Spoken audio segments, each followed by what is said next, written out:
بسم الله الرحمن الرحيم. نحمده ونصلي ونسلم على رسوله الكريم. أما بعد. عن عبد الله بن عمرو رضي الله تعالى عنهما قال: مر النبي صلى الله عليه وسلم بسعد وهو يتوضأ فقال: ما هذا السرف يا سعد؟ قال: أو في الوضوء صرف؟ قال: نعم، ولو كنت على نهر جار، او كما قال علیہ الصلاۃ والسلام. حضرت عبداللہ بن عمر رضی اللہ تعالی عنہما سے مروی ہے کہ رسول اللہ صلی اللہ علیہ وسلم کا گزر حضرت سعد رضی اللہ تعالی عنہ کے پاس سے ہوا جو وضو فرما رہے تھے. آپ نے فرمایا کہ اے سعد، یہ وضو میں اسراف کیسا؟ انہوں نے عرض کیا کہ یا رسول اللہ، وضو میں بھی اسراف ہوتا ہے؟ آپ نے فرمایا ہاں، چاہے تم بہتی ہوئی نہر پر وضو کر رہے ہو. وضو کی کم سے کم مقدار یہ ہے کہ ایک دفعہ جو اعضاء دھونے ہوتے ہیں، چہرہ، ہاتھ، پاؤں، ایک دفعہ کم سے کم پوری طرح دھل جائے، یہ فرض ہوتا ہے. اور 3 دفعہ دھونا یہ سنت ہے. اب 3 دفعہ سے زیادہ جو آدمی پانی استعمال کر رہا ہے یہ اسراف ہے. اور بعض دفعہ وسوسے کی وجہ سے، وہم کی وجہ سے آدمی تسلی کے لیے زیادہ پانی استعمال کرتا ہے. اپنے خیال میں وہ نیکی کر رہا ہے، لیکن اصل میں شیطان اس سے گناہ کروا رہا ہے. کہ جب 3 دفعہ وضو کا 3 باریاں ہو چکی تو اب وضو پورا ہو گیا. اب اس کے بعد جو کچھ بھی ہو رہا ہے وہ اسراف ہے. اور ان المبذرین کانوا اخوان الشیاطین، فضول خرچی ہے، فضول خرچی کرنے والے شیطان کے بھائی ہیں.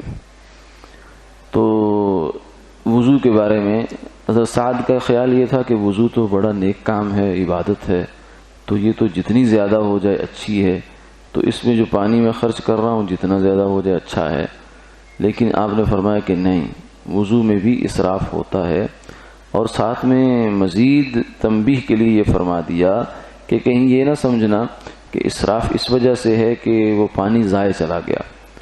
اگر تم وضو کرنے کے لیے نہر پر بیٹھے ہوئے ہو، بہتی ہوئی نہر ہے، اس سے چلو بھر رہے ہو اور وضو کر رہے ہو، اور وہ پانی واپس گر رہا ہے نہر کے اندر، اس میں بھی اگر تم نے 3 دفعہ سے زیادہ پانی استعمال کیا تو تم نے اسراف کیا. حالانکہ پانی تو ضائع نہیں جا رہا. کیوں؟ اس لیے کہ تمہارا استعمال پانی کا جو ہے وہ اس کی مقررہ حد سے زیادہ ہے. اس کی جتنی ضرورت ہے، جتنا شریعت کی جانب سے مطالبہ ہے، اس سے زیادہ ہے. یہ تمہارا طرز عمل غلط ہے. یہ تمہیں یہاں اگر اسراف کر رہے ہو تو کل کو زندگی کے دوسرے جگہوں پر بھی کرو گے. اب پانی جیسی قیمتی چیز میں جو کہ وافر ہے اور عبادت، وضو ایک عبادت کا حصہ ہے، اس میں اگر اسراف ہے تو باقی زندگی کے معاملات میں ہم خود اندازہ لگا سکتے ہیں کہ اس کی کتنی اہمیت ہوگی فضول خرچی سے بچنے کی.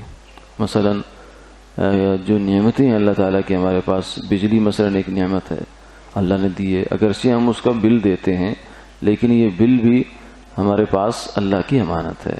جو مال ہے وہ بھی اللہ کی امانت ہے. اللہ کی ہر نعمت ہمارے پاس امانت ہے. ہم نے اس نعمت کا قیامت میں حساب دینا ہے.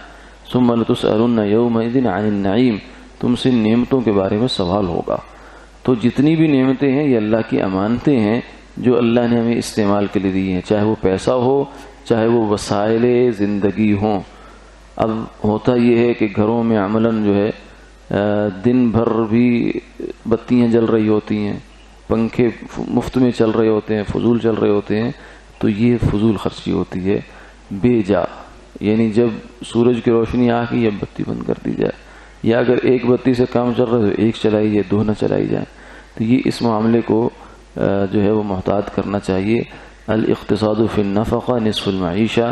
آپ صلی اللہ علیہ وسلم نے یہ بھی فرمایا کہ اپنے خرچ میں میانہ روی اختیار کرنا یہ آدھی معیشت ہے. آدھی گزر اوقات جو ہے اس سے انسان کی ہو جاتی ہے. تو اسی طریقے سے آپ یہ دیکھ لیں کہ اپنے آپ کو ضروریات تک محدود کر لینا یہ بھی ایک اچھی بات ہے. ہم یہ ذرا اندازہ لگا لیں کہ ہمارا کتنا پیسہ، کتنا مال و دولت ہمارا مفت کے چونچلوں میں خرچ ہو جاتا ہے. ایسی چیزوں میں خرچ ہو رہا ہے جو نہ دنیا کا فائدہ ہے، نہ دین کا، نہ صحت کا کوئی ان کو زیادہ فائدہ ہوتا ہے. بس پیسہ ضائع ہو رہا ہے، خوبصورتی پر اور پیکنگ پر اور ان چیزوں پر پیسہ ضائع کر دیا جاتا ہے. یہ بھی اللہ کی نعمت ہے پیسہ، جسے خون پسینے سے کمایا جاتا ہے. حلال کمانا بہت مشکل ہے، آسان کام نہیں ہے. تو اس کو آدمی ایسے پانی کی طرح بہا دے، یہ اللہ کو بھی پسند نہیں ہے اور انسان کے لیے بھی اچھا نہیں ہے. اس لیے اسی طریقے سے بلا ضرورت جو ہے باہر کی چیزیں استعمال کرنا، امپورٹڈ چیزیں جو غیر ملکی ہیں، اس بہانے سے اپنا بہت سا جو ذخیرہ ہے مالیت کا، مال کا، وہ دوسروں کے ہاتھوں میں دے دینا اور خود ایسی چیزیں خرید لینا جو کل کو 2-4 دن بعد کوڑا کباڑ بن جائیں گی. تو یہ بھی ناعاقبت اندیشی ہے. اللہ تعالی ہمیں انفرادی زندگی میں بھی اور اجتماعی زندگی میں بھی اس اصول پر، شریعت مطہرہ کے اس اصول پر عمل پیرا ہونے کی توفیق عطا فرمائے. آج کی جو مسئلہ ہے وہ یہ ہے کہ بعض دفعہ لوگ خود کام نہیں کر رہے ہوتے تو پیسہ کسی کو دے دیتے ہیں کاروبار کے لیے. کسی رشتہ دار کو دے دیا، کسی دوست عزیز کو دے دیا، یا کسی ادارے کو دے دیا، چاہے وہ سرکاری ہو یا نیم سرکاری ہو. اور اس میں جو پروفٹ ہے وہ منتھلی کچھ نہ کچھ فکس ہو جاتا ہے کہ ہم آپ کو 10,000 دے دیں گے، 15,000 دے دیں گے، 20,000 دے دیں گے اور لاکھ کے پیچھے اتنے ہو جائیں گے. تو یہ جو فکس پروفٹ ہے یہ جائز نہیں ہے، یہ سود کی قسم میں داخل ہو جاتا ہے. اس لیے کہ شریعت مطہرہ میں نفع جو ہے وہ نقصان کے ساتھ جڑا ہوا ہے.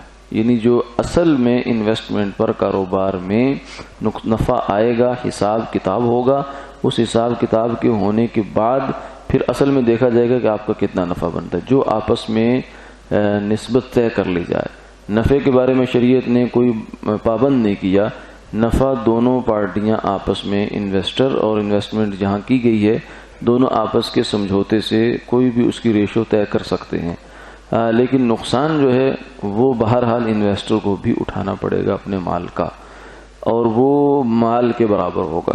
جتنا مال ہوگا اس کے برابر جو ہے وہ نقصان ہوگا. بہرحال تفصیلات تو کچھ اس میں پھر آگے فنی باریکیاں ہوتی ہیں. وہ اگر کوئی کیس ہو تو کسی دارالافتاء سے، کسی مفتی صاحب سے پوچھنا چاہیے. لیکن بنیادی اصول یہ ذہن میں رکھنا چاہیے کہ یہ انویسٹمنٹ پر فکس پروفٹ، چاہے وہ کسی بھی صورت میں ہو، منتھلی ہو، سالانہ ہو، ماہانہ ہو، یہ درست نہیں ہے. یہ اس کو سود میں لے جاتا ہے. اس سے بچنا چاہیے. اللہ تعالیٰ عمل کی توفیق عطا فرمائے.